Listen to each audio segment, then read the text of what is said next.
Incredible weather this weekend. It makes you want to go outside, maybe see some friends. Whoa, that's a stay-at-home order.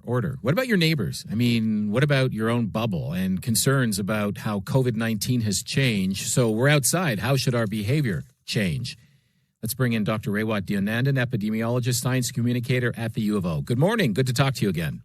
Good morning. Hey, I just got the numbers. I don't know if you've seen them yet, but I want to get your reaction to what they are. 4,227 in the province, Doc. 246 here locally in Ottawa. What does that say to you? It says we're exactly where the modeling said we'd be, even though the modeling was mocked a month ago by all the regular people who mock models. So this is where we thought we'd be if we failed to enact the appropriate restrictions on time, which we failed to do. So buckle in. It's going to get worse probably for the next little while. The wastewater analysis showed this a couple of days ago, and it was shocking. And that always presages a dramatic increase in cases, and we're seeing that now. Well, we're at stay at home. There's a state of emergency. In 28 days from now, or 24 days, whatever it is that's left, will be enough to bring it down to acceptable levels? Depends on if people accede to the stay-at-home orders and voluntarily restrict their exposures. The goal here, remember, is to just keep things manageable while we get ahead of the game in terms of vaccination. So the second part of that analysis is people have to be ready to roll up their arms and receive vaccines. And we are seeing some resistance to get the AstraZeneca vaccine, and I think people need to just step it up and get that shot. But to answer your question directly, I have to think it's going to be enough. Mind you, I'm on that side of the argument that argues for school closures as well, to give us that extra little bit of advantage in getting ahead of this curve. Yeah. But we will see. Yeah, school closures. We're told time and time again by colleagues of yours, you see it, you hear it, you debate it. What is the big point that scares you about the schools if everyone says that the risk is so low and the numbers are so low? Well, I think they're missing the question. The question isn't, are schools safe? The question is, are schools pandemic accelerators? They're two different ideas. Are schools safe? Overwhelmingly, the kids are fine. Some aren't, but overwhelmingly they are. But do schools contribute to community transmission? The testing and the contact tracing really isn't set up to answer that question for a number of reasons. So we look at indirect measures instead. So I have a lot of celebration of a colleague of mine, Diego Bassani, who looks at the Toronto acceleration in schools, and it's pretty clear to me the incidence rate within the schools is greater than that in the general population of the same age group. And we see the same thing in Scotland and other parts of the world where they've looked at it more closely.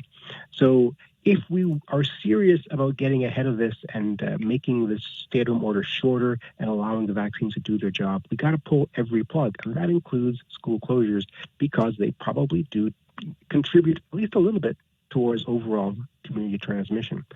But I understand those who argue that that's one step too far, that we need to have kids for their mental health and other reasons in schools. Okay, fine. But that's a different discussion about whether or not they're pandemic accelerators. I think they are. Yeah. And it would quickly shift if the numbers blew up, right? Yeah, and that's what you're saying. This is a preventative measure. Because of the unknowns or potentially the knowns just not applied to the sector yet. Yeah, that's a good way of looking at it. And it's also a values question. Yeah, I understand if you value keeping kids in schools at all costs. Okay, sure, that's fine, but it hasn't been phrased that way quite yet. And France, that was their path: keep schools open at all costs. And guess what? They had to close schools just recently. They had some situations where schools are open without teachers because the teachers were too sick to come into class. And we have situations in Niagara, I think it is, where school closures are happening just because there are insufficient staff to keep the classes open. Guess why there are? Because the staff is too sick to come in. So it's pretty clear what's going on to me. Outdoors, nice weather, good thing or bad thing? Absolutely good thing. Go outside. Do everything outside. Exercise outside. Socialize outside. Take advantage of it. It's not risk-free, but the risk is dramatically reduced. The difference, of course, is I've been saying that the formula to keep in mind is intensity multiplied by duration. The intensity is face-to-face activities. How long you do that increases the risk. So don't sit on a patio and stare into someone's eyes, for prolonged periods of time. Go for a walk. Look around at things. And keep things moving, keep a cross breeze between you. Absolutely, it's a great thing to do. The UK, Dr. Deonandan, says that as of Monday, they'll have 47% vaccinated of their population, and they're about to hit herd immunity. as soon as Monday. Because you've got, if you look at the virus, those who have either been protected by the vaccination or been, previously infected or even natural immunity, they're saying it should reach 73.4% by Monday. Is that in our future very soon? Yes, that's in our future if we do all the right things. Israel's in the same boat. They're at over 70% if you combine vaccination with recovery.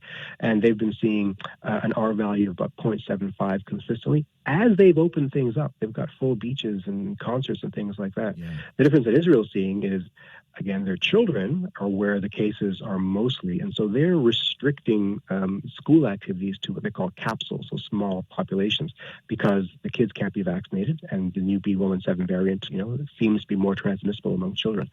So, yes, this is in our future. But again, we can't lift all the mitigation tools simultaneously. We have to do it in a stage format. I got my AstraZeneca shot yesterday. Oh, good for you. Yeah. I'm jealous. I lived on the Quebec side. So they opened up, instead of the pharmacy rollout that you had here in Ottawa, they put it together a clinic at the Palais des Congrès, and you went and you make an appointment.